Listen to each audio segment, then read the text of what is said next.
be here tonight. Got it? Alrighty. Okay, so it is my pleasure to introduce to you Jennifer Keats Curtis. Jennifer.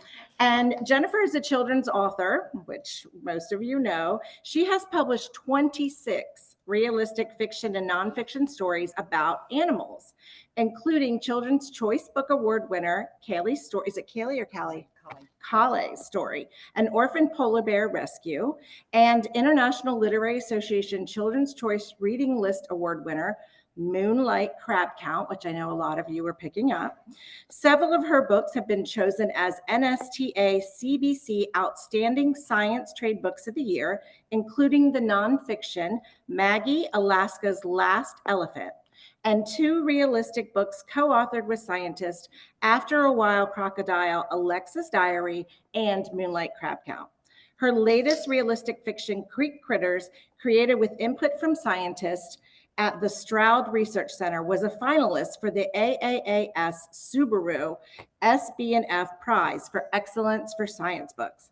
Her latest, the nonfiction, I had to see what this was about, Pooper Snooper, about the unusual ways dogs are helping scientists learn about endangered animals. We can probably infer what that's about, right?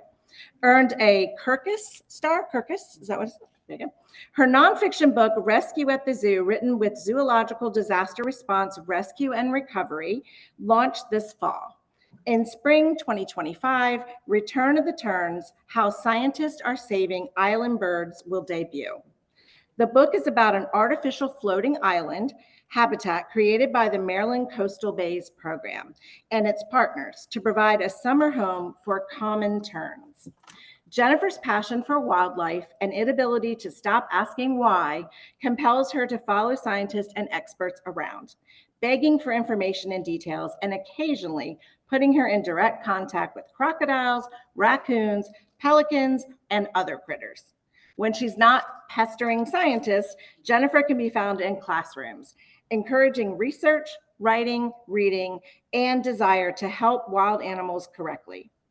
Jennifer is a lifelong Marylander, yay, and a huge fan of all things this great state has to offer. She and her family love living where other people pay to vacation. Let's give a round of applause to Jennifer Curtis. All right, so hopefully I can pull this right up easy. Right, promises. Good start. Right one, awesome. So thank you so much. I call my presentations Helping Animals One Book at a Time because I wanted to find a way to help animals. And I figured the best way for me to do that would be to write stories about them because I think I feel the same way about animals that kids do, and that I can help translate what those scientists are trying to say and put that information into stories so that kids have that information. So that's how I'm helping those animals. These are some of the books that Julie mentioned. I primarily write realistic fiction and nonfiction, but it always has to do with the right way to help wild animals. I use this all the time when I talk to kids because I want them to know that reading truly is our superpower. And the way to knowledge is by reading. And the more you know, the more powerful you are. So everything I do with kids, we talk about it a lot. And I'm sure in your children's literature classes and your early education, kids do not want to read right now. So the bonus about talking about animals is, at least for elementary school, every kid wants to save every animal. So it's a good start. So that is very helpful. The book that Julie just mentioned, Rescue at the Zoo, that just came out, is a nonfiction using photographs to help explain how this group, with the name ZDR3 for short, Zoological Disaster Response, Rescue, and Recovery, helps take care of animals that live in zoos, sanctuaries, and aquariums when a natural disaster strikes. The great thing about this group is that there have been for a long time groups that help people and groups that can help pets. But up until this group, there was no coordinated response to help those animals in captivity.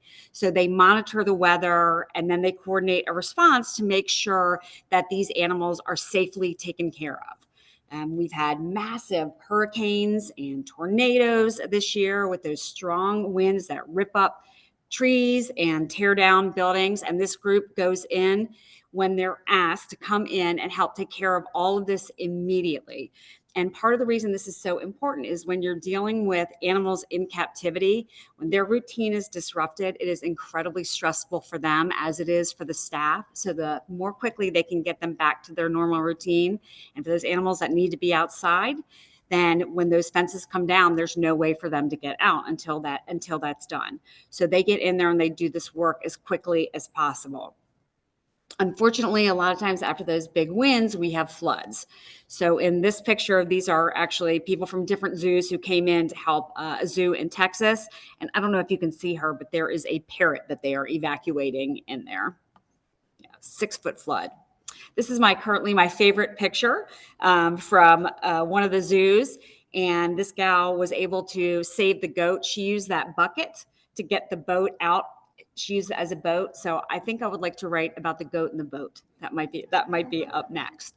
So I got to explain in the book, do the animals need to be evacuated, or are they going to shelter in place? We get to talk about those things and what happens.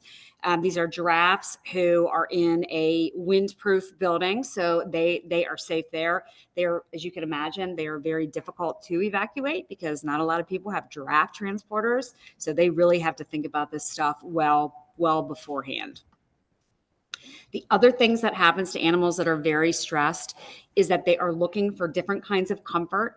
And one of my favorite things that I've learned about working with zookeepers is what enrichment is.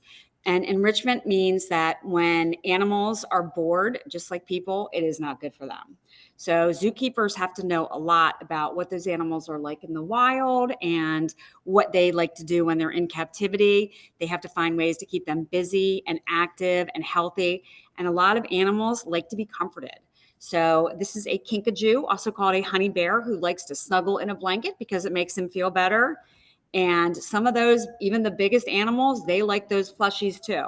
So when these groups come in and they're worried about these animals, they always bring extra enrichment items with them to try to keep these animals as calm as possible and help get them back to their normal activities. I worked with ZDR3, who coordinates with all these other zoos. And the interesting thing about a book like this is that I have to have the pictures to work from, and I have to write the book from the pictures instead of writing the story, because if I write the story, I might not be able to get the pictures to match. And sometimes what happens is the pictures that you really want, they're not clear enough for the book. So the ones that I really wanted to use, which we could not. So those are flamingos in the cafe, and those are crocodiles in the restaurant, at a zoo in Florida. The cold snap came through and all the electricity was shut off. Their generator broke and they could not find anywhere warm enough for those animals. So they brought them all inside. So it's just these incredible things that happen for those animals to be protected, but still have to have the photos. And sometimes in an emergency, people are not thinking about taking clear photos. That story is called Rescue at the Zoo, and that is the one that just came out in the fall. The book that is coming out this spring is called Return of the Terns: How Scientists Are Saving Island Birds. And Phyllis Saroff is the illustrator for this book. And over here, I've got some examples of other books that she and I have worked on together. In the case of the publisher I work the most with, I don't really have a say who my illustrator is. I can beg, I can ask, but sometimes I don't really get a say at all. But it's really nice to have a chance to work with the same illustrator because we have started to really understand each other. And one of the books over there, that Julie mentioned, Pooper Snooper, that book was her idea, but she didn't want to write it. So it's really fun to work with her. Return of the Terns is a nonfiction and is based on this bird. Beautiful as it is, they are called common terns. And these beautiful birds have flown from South America. They have migrated to the same beach just off of Ocean City for years and years. They lay their eggs right on the sand. See, they kind of look like the sand. And then they spend the whole summer there taking care of their families, and they get to grow nice and big. And then at the end of the summer, all baby birds beg for food. So at the end of the summer, when everybody's grown up, then they all fly back together as a family back to South America. unfortunately, like a lot of other animals, they are facing a loss of habitat. In the case of these birds, the island that they have been coming to for all these years has completely disappeared. It is washed away. And what we don't really talk about with the kids, because it's too much information, but with adults, the explanation is that there was a marina not far from Assateague who was helping rebuild this island every year. They would, because they needed to dredge a channel so that boats could get in. And when the marina changed ownership, the new owners were not able to afford to do it. It is very expensive, and it took one season, and the island was completely gone. Without that island, these birds have nowhere to go. And if they can't find a place in Maryland, they're going to New Jersey. Who wants to go to New Jersey? The scientists don't want these birds to go to New Jersey. And they're trying to figure out how they were going to keep these birds coming to this area. So they thought, we'll build a raft. And the first year, they clearly didn't know exactly what they were doing or how it was going to work. So they just put this little dinky raft out there, that little wooden tent in the middle as a shelter. It gets pretty hot out there in the middle of the summer, so the birds can go in there. And you can see it is a small raft, and there were a small number of birds. So they thought, if this is going to work, we have to build a really big raft. And this group, Maryland Coastal Bays Program, that operates not far from here, just out of Assateague, built a 48 by 48-foot raft. It is enormous. It might be about as big as this cafe here. And it is covered with broken shells instead of sand, because we don't want that washing away or blowing off. Those are fake grasses on there. There's those little shelters that they actually let the kids paint and put them on there. And those are fake birds, the decoys. When the terns are supposed to be migrating to the island, they play tern noises. And the birds say, oh, look, there are my buddies. I hear those noises. And they come in and they use those shells and the fake grass and they raise their families. So they had, I think, maybe 8 pairs on that little tiny raft the first year. This year's was the 3rd year that they had the raft. They had more than 300 pairs. So they banned them all and they'll continue to monitor it. It's really exciting. It is a temporary measure. At some point, they have to find a way to rebuild this habitat. It's really expensive and hard to keep dragging this raft in and out of the water, but they figure they have about 10 years to figure it out. So right now, they're very happy with what is going on. So as the author, I never have final say on anything. And I really wanted to use this picture, so I have to show it to you. So I wanted to call this book Bye Bye Birdies. And I wanted to use this picture because the terns are wonderful parents. The mom and dad both sit with the babies. They both feed. They take care of them equally. But my publisher said, that is lovely. Thank you so much for your input. We're not using that. And that's okay.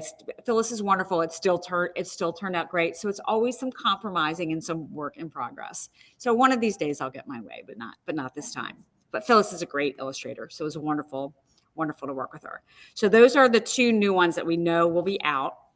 This is the one I just started working on. That cute little giraffe is named Missouri, and he was a preemie. When giraffes are born, they weigh about 150 pounds. This little fellow was 75 pounds. He was totally unexpected. The zoo didn't even know that the female was pregnant, and so they had to really scurry to try to figure out how to help him to grow. And obviously, sometimes animals don't need any help from humans, and sometimes they do. So in this case, this little guy needed a lot of help.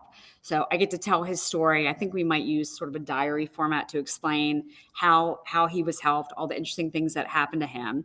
And he is now 5. And you would, unless I tell you, you would never know that he was a preemie. So he is truly a success. It's pretty exciting to be able to do that. And we'll be using photos for that one as well.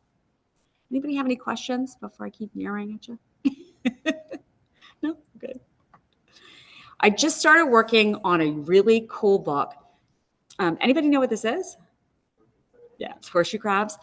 There are schools that have horseshoe crabs in their classrooms.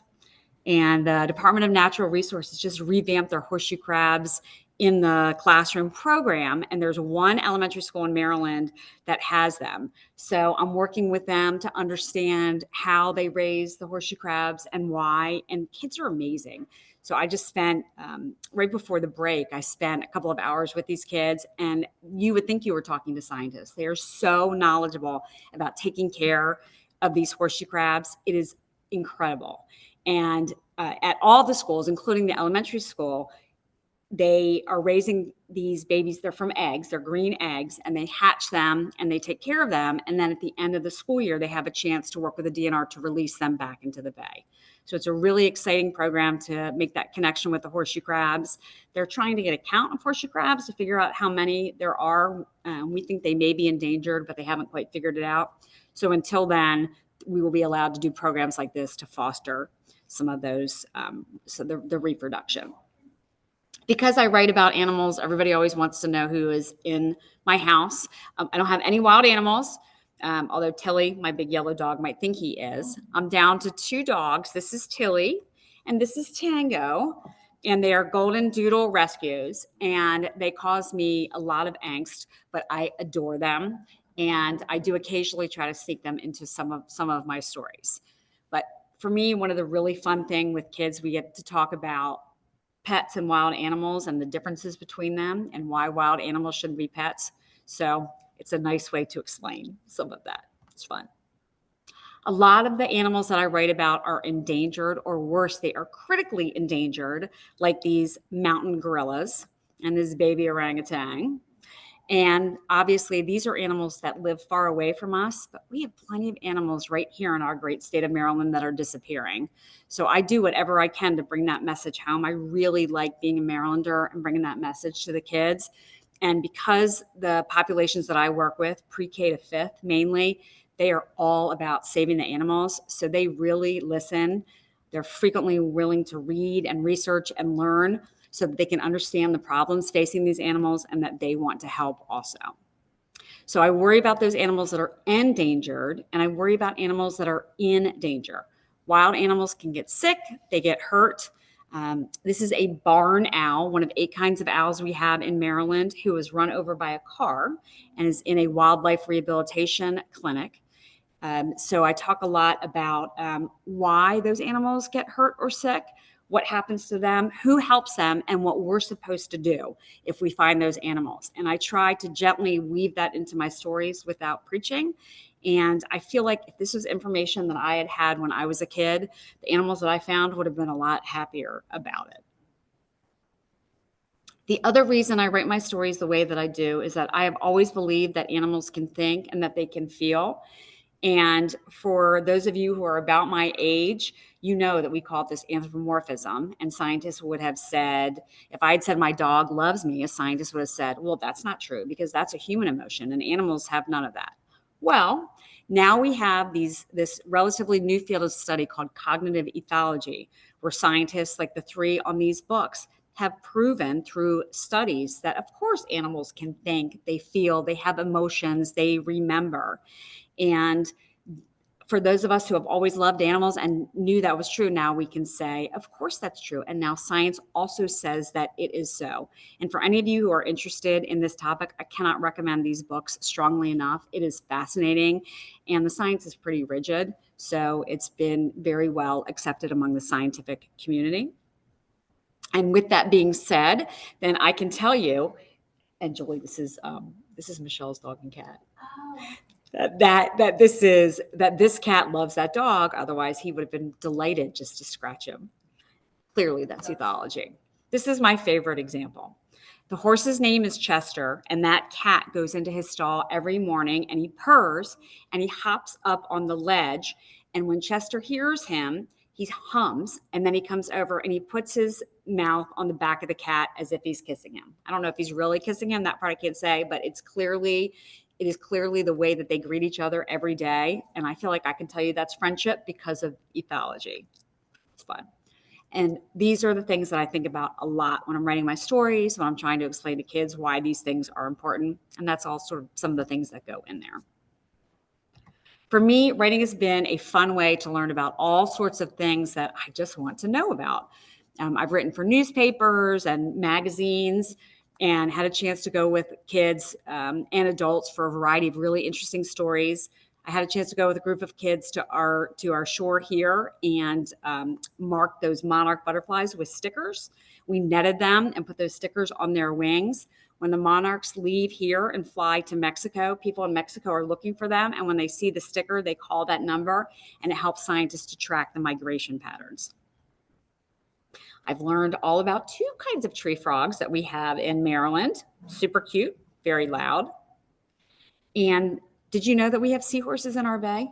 We have 1 kind of seahorse in our bay called lined seahorses. And if you talk to watermen who have been here a long time, they will tell you they used to find them clinging to the crab pots all the time. You don't see them so much anymore. But we have seahorses in our bay. I've gone with captains so I can learn about shark tagging. They can track the migration of these particular sharks. We are so obsessed with our crabs in Maryland that at one point we ran a crab lab. In Baltimore, they were trying to grow crabs in a lab, and I got assigned that story. I got to go down and work with the scientists, talk to the scientists to figure out what they were doing and how. It did work pretty well, but I don't think they could ever get it quite to scale where it would work enough to be worthwhile. I've written about crazy scientists like this herpetologist. His name is Dr. Brady Barr. And that is the largest saltwater crocodile ever captured. He is alive. In order to write a story about the work that he is doing, and he is all about conservation. I've had a chance to feed raccoons and wildlife rehabilitation clinics and understand more about otters. Somebody brought Saving Squeak in tonight in order to understand enough to write stories about them. What I like to impress with kids is how fun it is to learn about these animals so that you can write about them. And when you have a chance to do this, you have to explain to somebody else what you've learned. So writing is a great exercise. You have to explain it to yourself well enough so that other people will understand that. So this is a 22-foot reticulated python named Gigantor. And I played with her and this baby gator because I was writing a story called After a While Crocodile, Alexa's Diary. And this story is based on a real program that takes place in Costa Rica where kids are raising crocodiles in their classroom. And I really wanted to write this story, but I really didn't know a lot about reptiles. And up until this point, the only book about reptiles I'd written was Turtles in My Sandbox. So by being with those animals and touching and feeling them and learning they're not slimy, that they are very smooth and the noises that they make, I learned so much that I decided to write this story as if I was a girl living in Costa Rica and I was keeping a diary about what it was like to raise those crocodiles. It was very fun. I've worked with biologists who are trying to help ospreys who keep taking trash to their nest and getting tangled in it. And this is Julie Ubigo, the scientist in that book, Pooper Snooper. And here she is training 2 new Pooper Snoopers right here. I've worked with zookeepers to understand why they train animals. That's called target training in order to be able to take care of them, their health. In order to be able to cut their fingernails and give them medicine, they have to have those animals respond to them. So they're not playing with those animals or training them like we do our dogs and cats, but they do condition them so that they are able to touch them and to take care of them. This is Pat Lampe. I've done several books with him. He is the executive director at the Alaska Zoo. And this is him with Cully, who is the orphaned polar bear that was there. And we have a story about him. This is Dr. Nidhi Bathala. She is an environmental ecologist. That's the kind of scientist she is. And she and I worked together on the book about the horseshoe crabs. Most of the work I do these days is working with scientists, trying to understand what they're saying so that I can translate that for kids. So I joke that I speak scientist in order to write my stories. And I hope from here until I'm retired, I guess, that I have a chance to do that because it is a special treat to be able to work with scientists who are so incredibly passionate about the work that they're doing and the way that these help these animals, and they can barely talk to their graduate students. So through conversations, if I have a chance to understand what they're doing and translate that, I feel so lucky to be able to do that. And kids totally get what's going on. It's fun.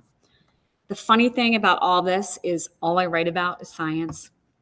All I work with right now are scientists. And I have zero science background.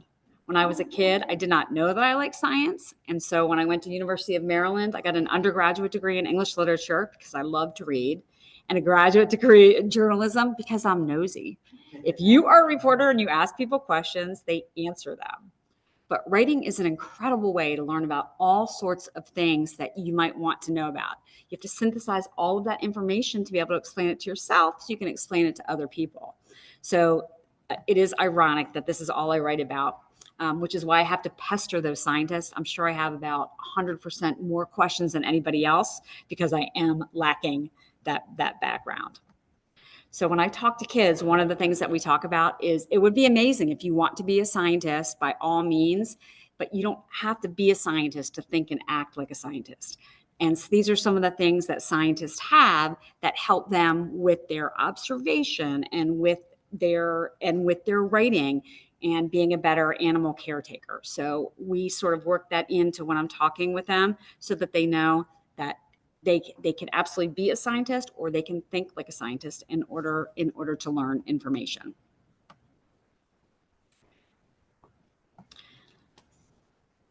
So I've published 26 books so far, but it took me a really long time to get started. It took me 6 years to get my first book published. And the reason that I wrote this book in the first place was because I saw this cartoon, and that kid is asking his mom what an oyster is, and they're in the Chesapeake Bay Museum of Endangered Species. Does anybody know why oysters are important to our bay? They clean, yeah. Not just because they're delicious on the half shell, but they're filters. One adult oyster can filter 50 gallons of water a day, which is why scientists think that if we could get oysters back to a healthy population, if they weren't endangered anymore, then that would be the best way to clean up the bay. And people are growing oysters not to eat them, but to clean the water. And I thought this would be such a cool idea for a kid's book. And I wrote the story called Oceus and Shelley Save the Bay, and it is a fiction. The oysters, they move around. There's Myrtle the mud crab, who you might see a mud crab in a healthy oyster population, but she's got lipstick and eyelashes because oysters are boring. They sit in their shell and they filter day in and day out. But in the story, this brother and sister, they make their way across the bay, and there's all the friends you would see if the bay was healthier. And of course, the moral of the story is if we are ever going to save this bay, we need more oysters. And I was so excited about the story. And I sent my book off to the publisher, my manuscript, and waited for them to tell me when my book would come out. And instead, I got a letter that said, "Dear author, thank you for your submission, but we are not interested in your work at this time." And I thought, that's all right. I'll find somebody. But I couldn't. I sent this manuscript out to about 88 different publishers, and everybody said the same thing. "No, thank you." And I thought, I will figure this out. I am persistent. My husband calls it something else, but we'll go with persistent. And I was working for a hospital in the public relations department, and I was doing all this writing about surgeries and about procedures and nurses and doctors and everything. And I kept writing and kept trying to find a publisher, no luck.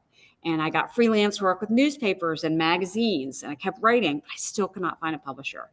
And years go by. And after about 5 years, there's all this news again about how our state of Maryland has put millions and millions of dollars in helping people grow oysters. And I thought, well, maybe I was just ahead of my time. Now is the time for Oceus and Shelley Save the Bay. And I got my manuscript back out, and I made a couple changes to it, and I sent it off to the publisher again. And do you know what they said? Yeah, they said no. Nope, same thing. Still could not find anybody to publish this book. So I went to a group called the Severn River Association because they were helping people grow oysters and said, if you can help me get this book published, then we can sell the book and then we'll use the money from the proceeds to help more people grow oysters. And sure enough, the president of that association and I went out and we were able to get enough money to publish 10,000 copies of this book. It was a grant. And this book has long since sold out, and we raised a lot of money for the Severn River Association, and the book actually went on to win an award from the Maryland Council of Teachers of English Language Arts. And I only tell you this because I think a lot of people think that writing is really easy and that you write something and you send it off and it's not subjective, and then you get to have your story out, and sometimes it takes a little persistence, and sometimes it takes longer than you want to. But when something is important to you, then you will find a way to do that. for me, I'm very grateful because I think if I hadn't been able to get that book published, maybe I would have to go do something else. And I can't imagine it would be as much fun as writing for kids. But persistence can be a really good trait for writing stories. Any questions? I feel like I'm yammering away. Any questions? So I did want to share with you two just examples of how I translate for scientists. The first one is called The Lizard Lady, and this is a nonfiction. It is an illustrated nonfiction. I met this woman named Dr. Nicole Angeli, and actually I was speaking at a school in Montgomery County, and when I finished talking, one of the teachers came up and she said, "You have to meet this woman. Have you heard about her? She's saving the lizards in St. Croix." So I reached out to her, and she came to Barnes & Noble and met me with her computer and about 1,000 maps to explain to me how she was trying to save this lizard from extinction. This is her. And that little lizard that's biting her thumb is called a St. Croix ground lizard. And the only place in the whole world that you can find them is on our U.S. Virgin Island of St. Croix. And if it were not for Nicole and her team, this lizard would be extinct. So I was fascinating to try to understand what it was that she was trying to do. And so she explained to me what it was to be a herpetologist, those scientists who study reptiles and amphibians, and some of the other animals that she has helped or worked with. And we talked about this particular lizard that she kept using the Latin name, Anolis acutus. So I kept having to write all this stuff down. I'm listening, and I'm taking notes. And she is talking like a scientist. And everything she is explaining to me, I'm trying so hard to understand what she's saying, the difference between the males and the females, how small they are, how well they can camouflage themselves, and why they are threatened on this island, and all the work she was doing with her team. And she's talking about captive populations and translocation. And I'm writing and thinking and trying to look at this. And then she was explaining that on St. Croix, there are mongoose, and that the mongoose are eating these lizards, which is why they're disappearing. So I'm listening, and still having a hard time following what she's saying. We've got words like dispersal, post-translocation. So I'm taking all this and we've got maps, we've got repatriation, we've got her with this cute little lizard. And so it took me a long time to figure out what she was trying to tell me is that on St. Croix, these cute little guys, these mongoose, were brought over by farmers who were tired of all the rats that were eating their crops. And they decided the best way to get rid of the rats was to bring in the mongoose. So they brought over Indian mongoose, who we know should be in India. That's the name. And they did. They ate all of the ground rats, and then they went on to proceed to eat all of the other little animals on this island. And turtle eggs and lizards and baby birds. They are voracious. They eat everything, but they're really cute. And people on St. Croix like seeing them, and they don't really care about the ground lizards. So what she figured out was the only way to save that lizard from extinction was to move it, was to translocate it, to move it from St. Croix, where there are mongoose, to Buck Island, where there are no mongoose. So it is the work that they did, and it took years to find the remaining lizards on St. Croix and take them to this island, which is called Buck Island, which is uninhabited. So not only are there no mongoose there, there's no people there. So it was a mess. So she's using a machete to clear paths through cactus and brush. And it's like 110 degrees every day. And they're out there all day clearing paths, trying to find a place for these lizards. And these guys are the masters of camouflage. Can you see them? Do you see it? But she is amazing. So she and this team are going out and they're finding the few remaining lizards on there. They scoop them up and they paint them green. That is fluorescent paint. And the reason that they do that is if they're lucky enough to catch one or two of them and they paint them with that fluorescent paint, when they put them back down on the ground, they rush right back into their burrow and they leave that glowing path. So it makes it easy to capture all of them that are in that burrow at the same time, and then bring them back. They also have very sharp teeth, so sometimes they let them bite a pencil instead of her finger. And they write down all the important data about them, and then they shove them in a bucket. And they take that bucket and they get on this boat and they boat them from St. Croix, where there are mongoose, to Buck Island, where there are no mongoose. And they actually finished moving the majority of them just before one of those massive hurricanes. So we were all like holding our breath, but it worked. So they're doing really, really well to do that. No mongoose. So, of course, we know the spoiler is that she was able to save this lizard from extinction. But I was so lucky that she was so patient with me that she would explain this to me until I could try to figure out what she was saying. And then we worked on the story together, and we decided to use illustrations instead of the photos. We thought it would be easier to explain how that worked. But the kids love her because she saved an animal from extinction. So it's really fun. The other story I just thought I would tell you about very quickly, just because it's time for hibernation and it's fun as well, is called Baby Bear's Adoption. And this is a realistic fiction based on a real program that takes place in Michigan, where a scientist and his team have figured out how to place an orphaned baby bear with a mom who's not his. The mom will adopt him and raise him as her own. And this is Mark Borson. He is the biologist with Michigan DNR that I worked with in order to learn about that story. And that is indeed a little baby bear that he is holding in his hand right there. And the way this program works is in Michigan, when people are out snowshoeing or hiking in the winter and they think they see a bear den, and a bear den might just be like a little cover. Can you see the bear? Can you see the bear in there? Yeah, the little eyes in there. It might just be just under a log. Like I always thought of like these giant caves. It's sometimes very small. You do not go into the bear den. You call the scientists from the Department of Natural Resources and they come out. And if there is a mom bear in there with babies, the very first thing that they're going to do is they are going to dart her and make her sleep. And even though bears are supposed to hibernate, there's a question about whether it is true hibernation, because they can wake up very quickly if they need to. And you do not want a 400 bear coming after you angry. So that dart makes sure that she is sound asleep. And once she's asleep, the small scientist in the group will go in that little tiny den and drag out the mom and the babies. The babies are born in January while she's sleeping. Wouldn't that be nice? So they have never been out. They have never been out of the den. And while part of the team is checking the mom, some of the other team will just make sure that the babies are healthy. And sometimes they will take kids with them, because what they really need is for somebody to hold those babies and keep them warm. So this is actually one of Mark Borson's nieces that he took with him. So the kids hold the bears and keep them warm and wrap them in their coats and their scarves, as the rest of the team checks that mom.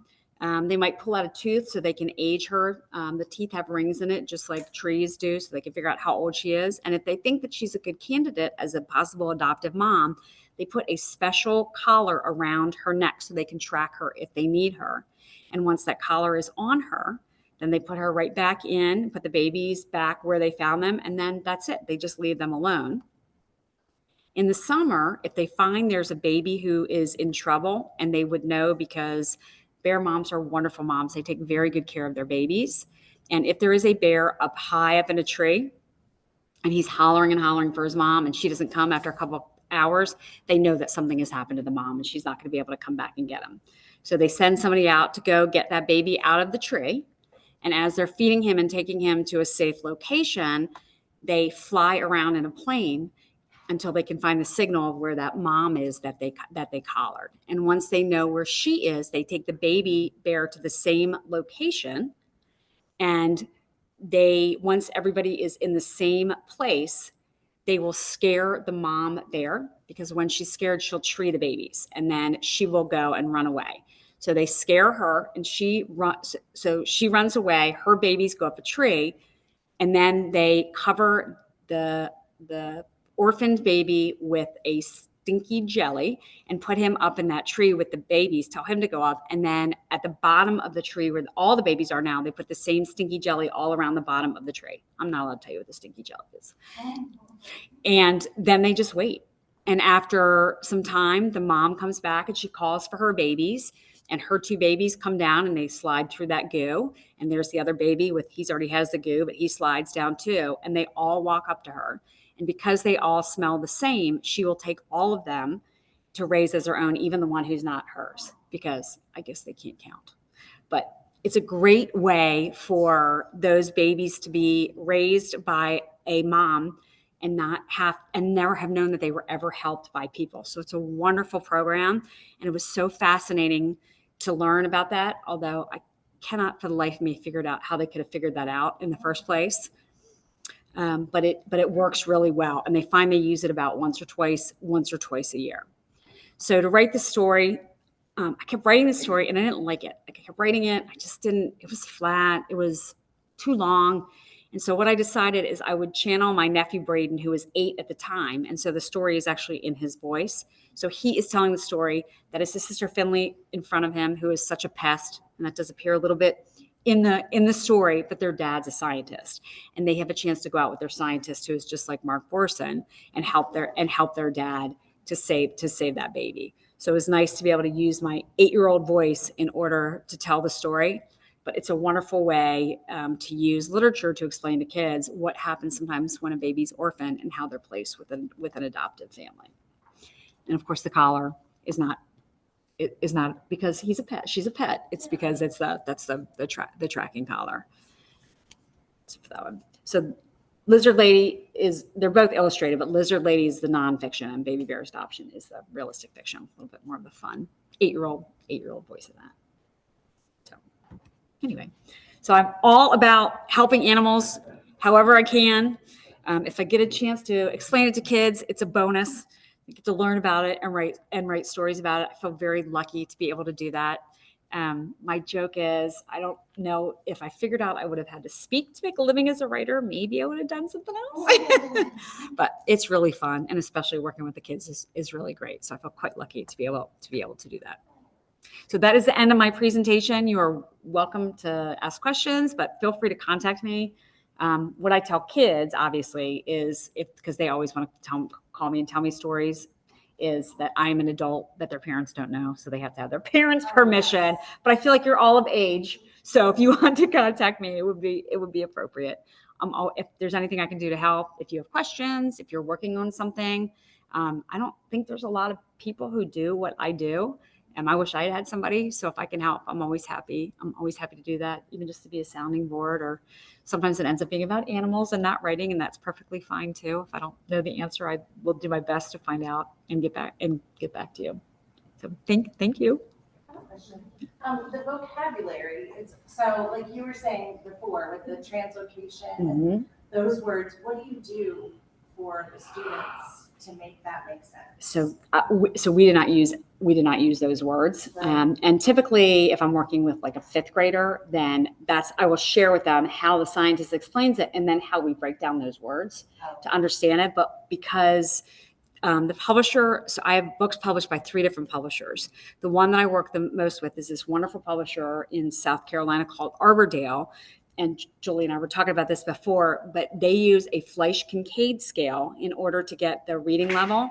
And she likes everything to be right in the middle of 3rd grade. So translocation would probably show up at like 13th grade anyway. So I really have to think about how to break those words down.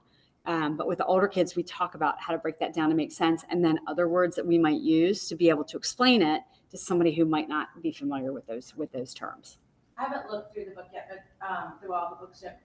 Are your vocabulary words bolded? Do they ever have you do that? No, we haven't. I would love to do that at some point. Yeah, that would be great. Yes, I would love to do that. And that's why I feel like in context also, so we can raise the reading level a little bit. So I've worked with children for a number of years. I've noticed a decline in their interest in literature and reading. How do you, outside of your writing, just engaging with children, get them more involved in what you're saying? Besides begging? Yeah, really. Some of the schools where I work, We do things like wildlife rehabilitation is a theme in a lot of my stories. That was the owl that I showed you and where I was feeding the raccoon. So I do have a program where this wildlife rehabilitator I work with, we Zoom with her so that they can see her clinic. And it's a secret tour because they're too young to be able to go in there. But you have to read enough to be able to ask her questions. So we make them read before they do that. And because, at least for our population, I mean, they're generally 11 and under, they're still, even if they're too cool for school, they're still all about the animals. So they do want to help the animals. So we have found, for the most part, that they're willing to put in that kind of work if they get something like seeing something that nobody else gets to see. But yeah, I've noticed that a lot too. I know. I think we're going to continue to struggle with that, and short attention spans. Yeah.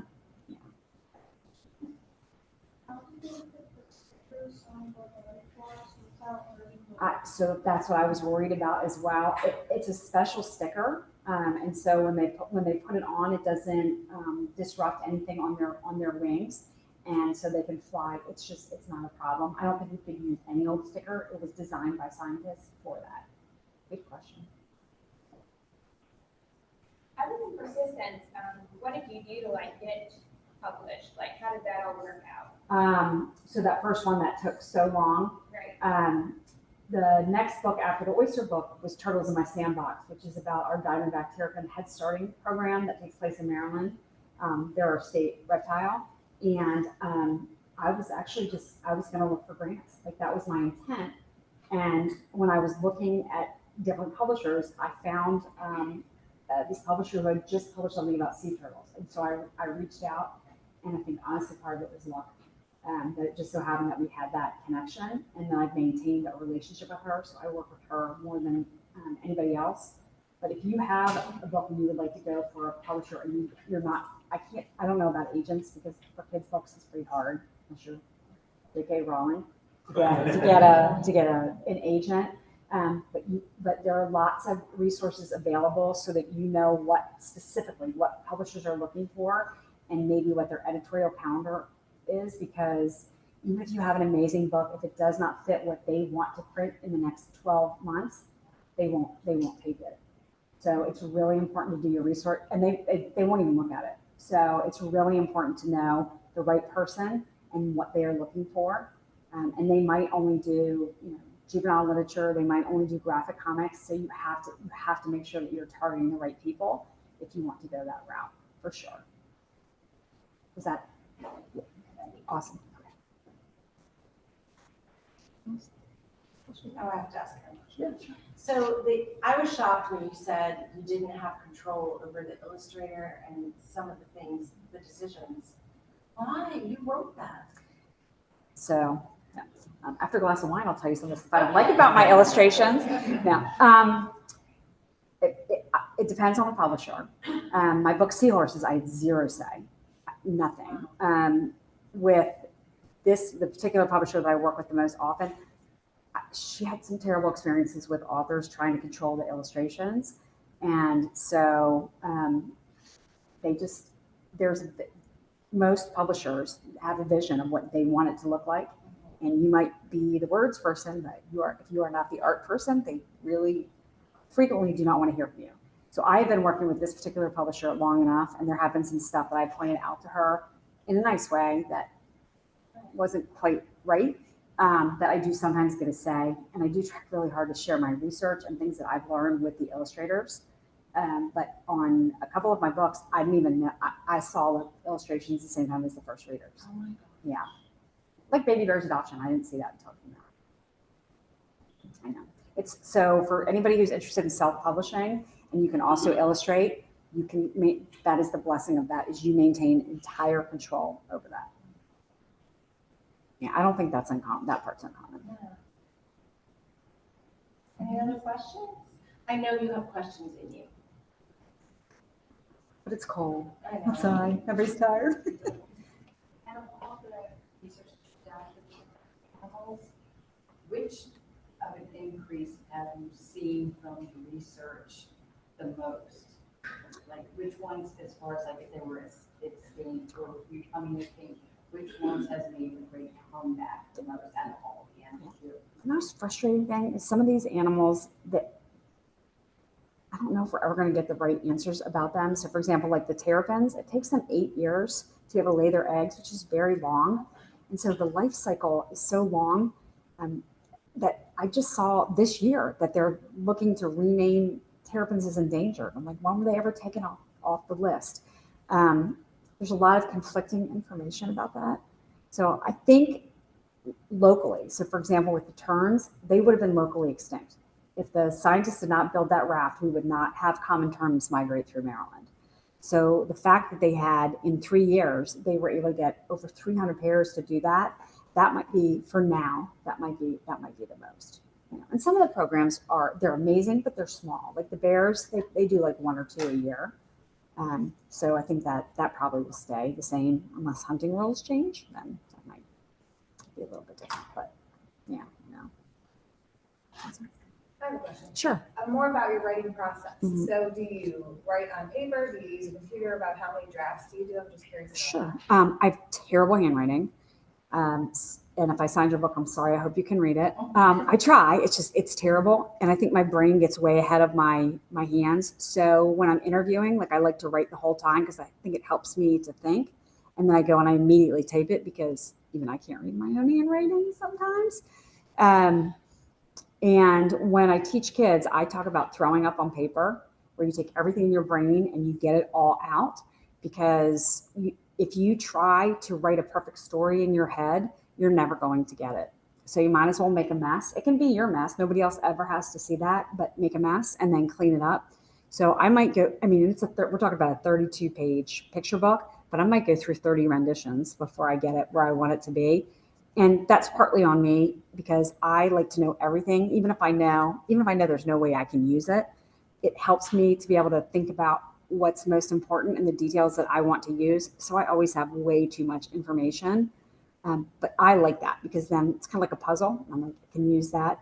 But that's why it takes a long time for that sometimes. Yeah. Mm-hmm. But going back to the worship prayer, Mhm. that deeply endangered. I watched a documentary for ocean, Mm-hmm. and they said that they are becoming endangered because they catch her and they breed something